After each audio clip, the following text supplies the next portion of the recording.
Hey, I'd like to welcome you to another episode of Mission Matters. My name is Adam Torres, and if you'd like to apply to be a guest on the show, just head on over to missionmatters.com and click on Be Our Guest to apply.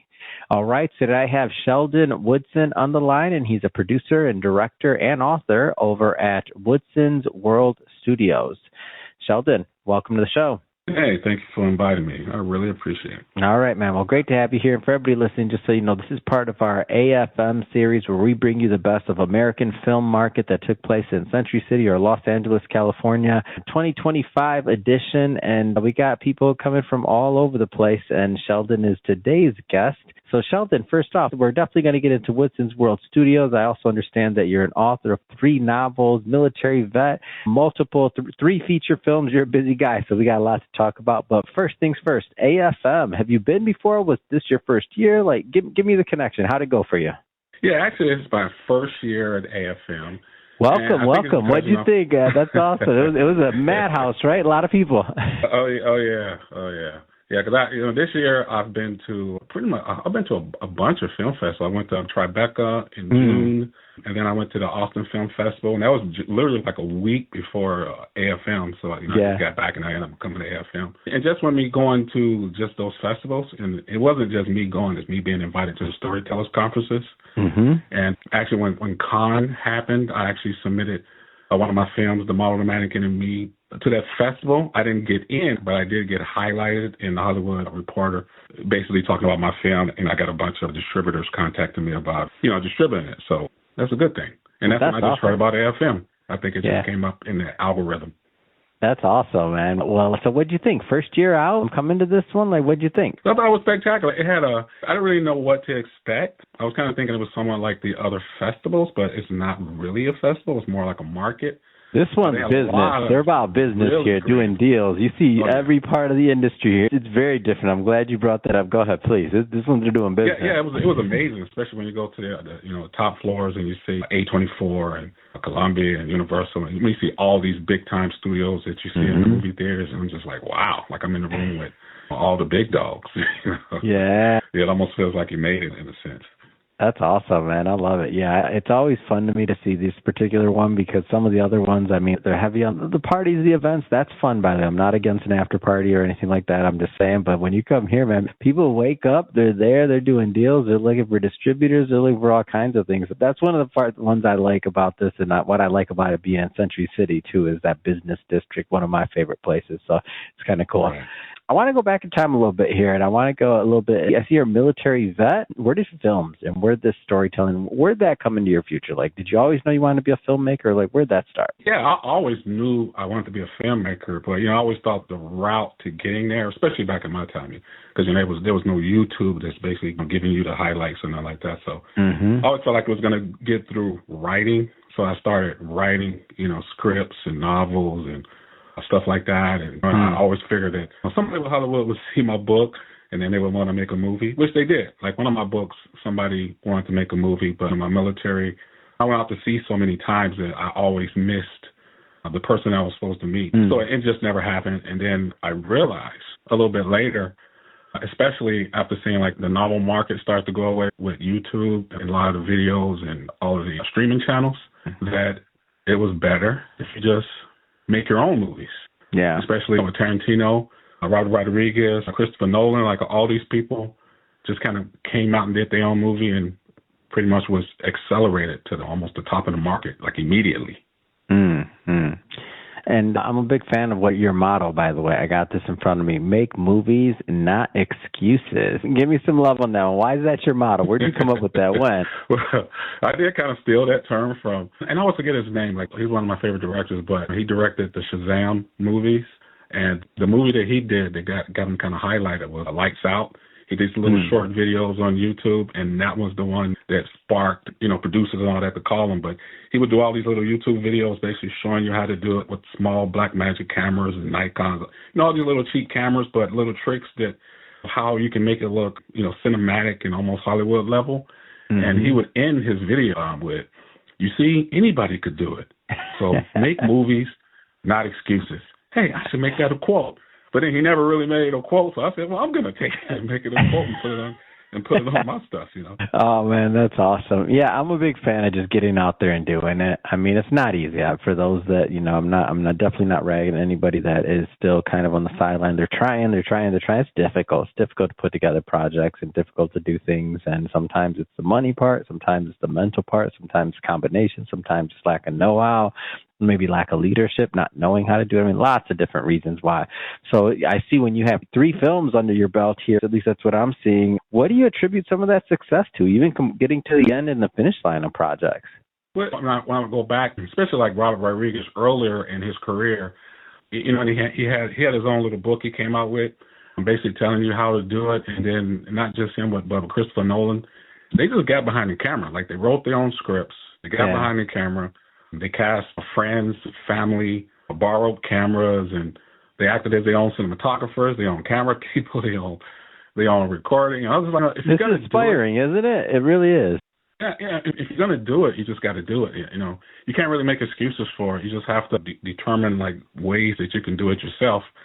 And even though it is hard, if you want to do it, you eventually have to do it.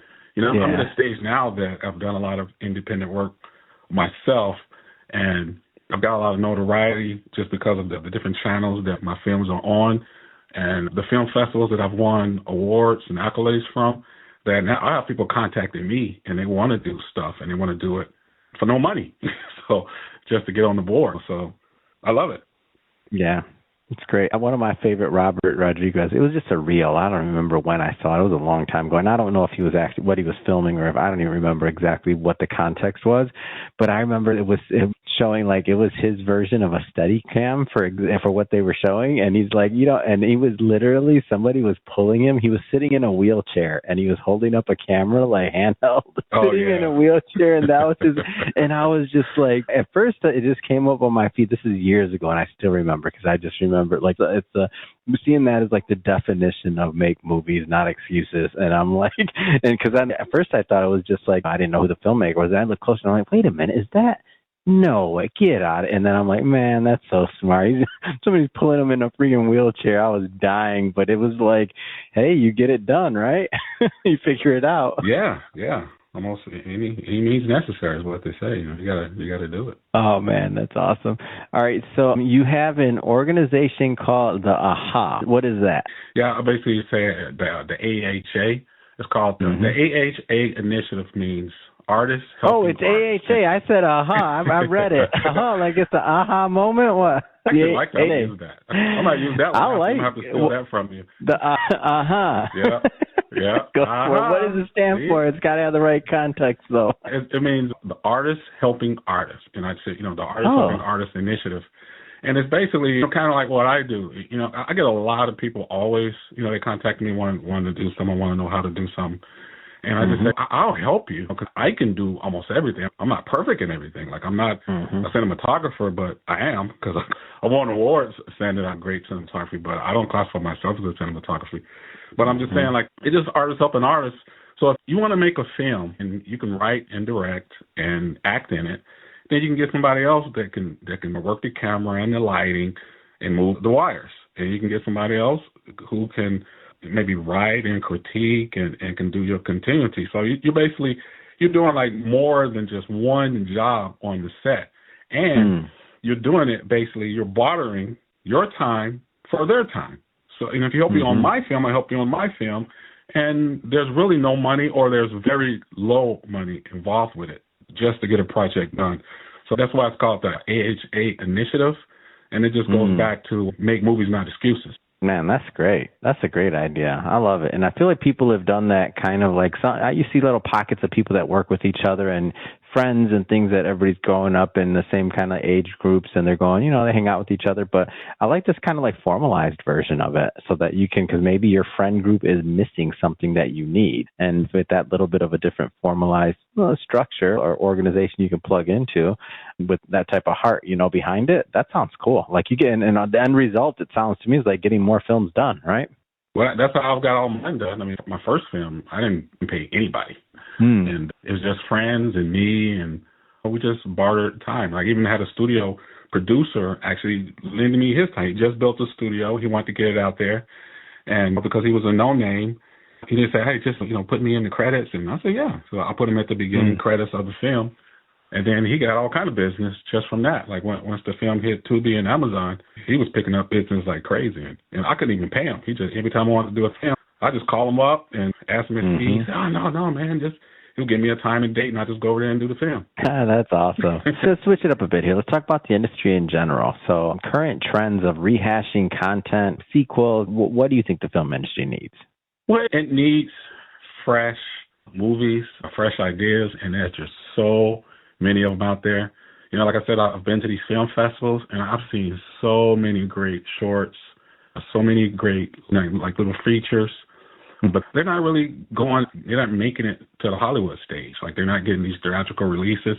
And then you just see what Hollywood, right now, all they're doing is they're rehashing The Predator again. They're just rewriting it and put it out there again. They keep coming out with more alien movies. They keep doing all the Marvel stuff. And it's like when they talk about hero fatigue, it's not just hero fatigue. It's series fatigue. We've seen this already. We're kind of getting tired of it and keep starting over. And all of these films started off as something new. Back in the day, they always had steady growth. So if you start to just put new films out there, just low budget, and then you can kind of ramp up the budget to make it better if they become hits, then I think people will go. I think people are just tired of seeing the same stuff. Let's talk about some of your work. This year you released The Model, The Mannequin, and Me. Tell me about the film. Where did this idea stem from? Well, it actually came from, this might be a little deterrent. This is the negative sides of the business. Because working with, in my second film, I actually hired some actors, SAG-like, but it was giving me problems on set and different stuff like that. So the next film I had, it was supposed to be all actor field, but I was having problems with the timing of getting people on the set. So I kind of got frustrated. And I said, I'm just going to do a movie about mannequins. I wrote a movie about mannequins, and then it got a little bigger than what I wanted it to be. But it was going to be a movie just about sentient mannequins who were basically Chinese spies, because everybody look at mannequins as like they're just things that just kind of like stand there and hold clothes. But in reality, this is feeling like a sci-fi episode of freaking Twilight Zone to me. Go ahead. There was an episode, some mannequin episode. Now you just sparked a man. Go ahead. Yeah, they're kind of powered by AI. They're sentient, and they have they're kind of like made of like this nano dust where when they see problems, security issues, problems, that they become sentient and they literally kill people for theft or just they don't just kill people for no reason, but if you're trying to break into a place and steal something, then they kill you. Or if you disrespect them in their ways, like, there's some people that they might touch the mannequins in improper ways and they kill you. So that's what the movie was about. It's about these sentient mannequins who killed due to what they would say for disobeying their rules. Yeah. Was it fun to make? Talk to me about the production. It was. I feel like it's one of my favorite movies. Actually, my favorite of all is my first one, which has come outside. But The Model, The Mannequin, and Me, I loved it because, it was just something out of the blue. It was a project that I didn't really feel was going to do nothing, just because I just felt like it was a throwaway popcorn movie. And it's actually the movie that got me this invites to like all these other places, like to Tribeca and Sundance, not Sundance, but Cannes, and even to the Austin Film Festival. And then, I even got nominated for awards at Shock Fest, which just happened in Vegas about a week ago. And it's just like the gift they keep on giving. And it's just fun. It's just a fun video not video, but movie. Yeah. With no real meaning, just get some popcorn and watch it and laugh. I love it, man. That's awesome. Well, Sheldon, I'll tell you, it's been a lot of fun having you on the show today, getting to know about you, your work, and plans for the future in the studio. If people are listening or watching this and they want to follow up and they want to connect or learn more, how do they do that? Well, you can look me up, Sheldon Woodson, on Facebook, or you can even type Sheldon Woodson in Google. Everything comes up on there. Also, if you really want to contact me, you can go on my Instagram, which is Woodson's World. Yeah, just type Woodson's World in Instagram, and you can shoot me a message from there. I usually answer my messages. If people write me on there, can answer questions if we want to work together and do something. Those are pretty much the best ways. Awesome. For everybody listening, just so you know, we'll definitely put some links in the show notes so that you can just click on the links and head right on over. And speaking of the audience, if this is your first time with Mission Matters and you haven't done it yet, hit that subscribe or follow button. This is a daily show. Each and every day we're bringing you new content, new ideas, and hopefully new inspiration to help you along the way on your journey as well. So again, hit that subscribe or follow button. And Sheldon, man, appreciate you coming on. Thank you for the invite, and I really appreciate you.